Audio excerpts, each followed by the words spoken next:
Hola amigos, buenas tardes, hora de Ginebra, les transmite Juan Gasparini desde el estudio de radio de la ONU gracias a François Soubiguer en los controles. Vamos a hablar hoy de lo que se llama en el sistema de protección y promoción de los derechos humanos por parte de Naciones Unidas de el examen periódico universal. Cada uno de los 193 estados que componen el sistema de Naciones Unidas tiene la obligación de someterse a un examen que se llama examen periódico universal, una vez cada 5 años. En ese examen no hay expertos que examinan. En ese examen solamente el presidente o la presidenta del Consejo de Derechos Humanos tiene que organizar el debate. El verdadero juez, el verdadero personaje que toma el examen son los otros 192 estados del país examinado. Es decir, cada uno de los estados tiene derecho a hacerle críticas al país examinado, a hacerle recomendaciones, en función de que el país examinado asuma nuevas responsabilidades para que los derechos humanos sigan mejorando en su país. ¿Cuál es la mecánica? Hoy estamos asistiendo a una nueva sesión donde comparecen entre 10 y 12 países cada sesión, que son cada 3 meses más o menos, y en esta sesión comparecen 2 países latinoamericanos. En el caso de hoy era Panamá y después el jueves que viene va a ser Honduras. Con respecto a cómo es la mecánica, un representante del gobierno examinado, que en este caso se hace por una transmisión en línea, porque no hay posibilidad de un examen presencial como era hasta ahora, en este caso la ministra de Desarrollo Social de Panamá, María Inés Castillo, hizo un resumen sobre la situación de derechos humanos en su país y de los esfuerzos que están haciendo para mejorarlos. Ese discurso de María Inés Castillo ustedes lo van a tener en audio a la finalización de mi introducción.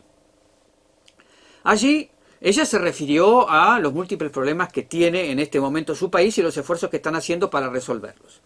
Después de su intervención vienen las intervenciones de los demás países donde van a criticar y donde van a hacer recomendaciones. En este caso hubo intervenciones de Nicaragua, de México, de Paraguay, de Perú y de España, y reconocieron que hay avances concretamente. En Panamá, sobre todo, hay un avance en la acogida de migrantes, en un mejor tratamiento para la situación de los pueblos indígenas.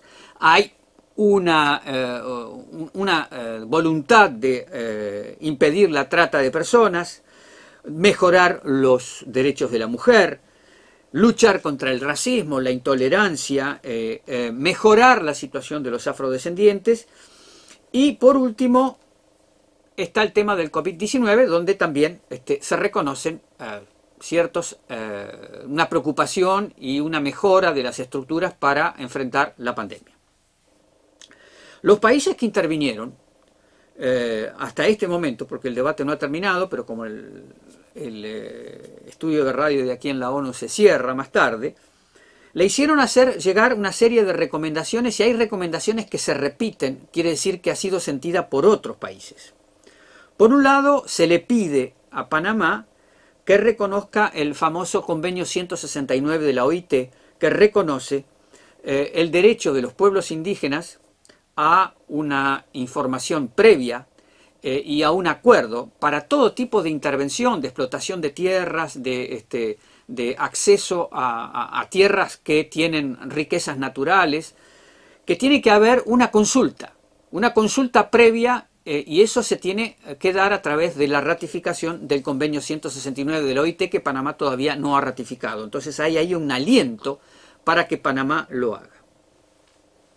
Después, hay un pedido de mejorar la situación de la tercera edad, es decir, que las jubilaciones que cobran las personas jubiladas no es suficiente, a juicio de algunos países, con todo respeto se lo plantean, porque esos países tienen a veces problemas similares.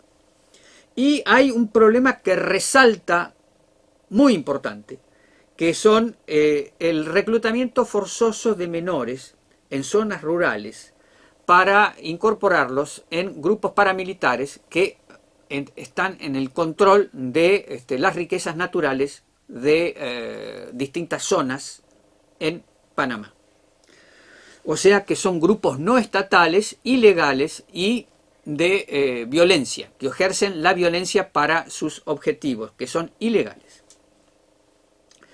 Después se pidieron una mayor protección para la comunidad LGBTI y por último que Panamá hiciera un esfuerzo para acoplarse a la política de la ONU en cuanto a la habilitación del llamado aborto terapéutico, es decir, cuando está en peligro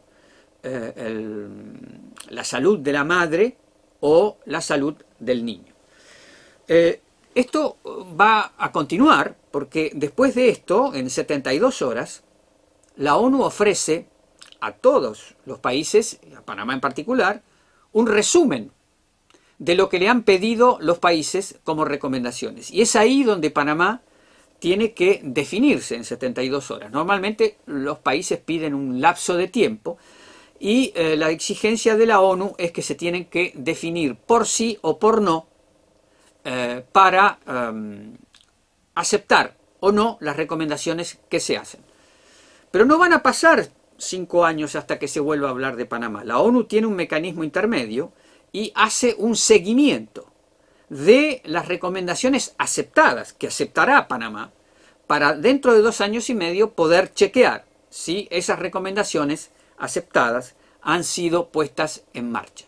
Entonces, les seguiré informando hoy y mañana sobre lo que ocurre en el examen periódico universal de Panamá y el día jueves sobre el examen periódico universal de Honduras. Desde Ginebra les transmitió Juan Gasparini.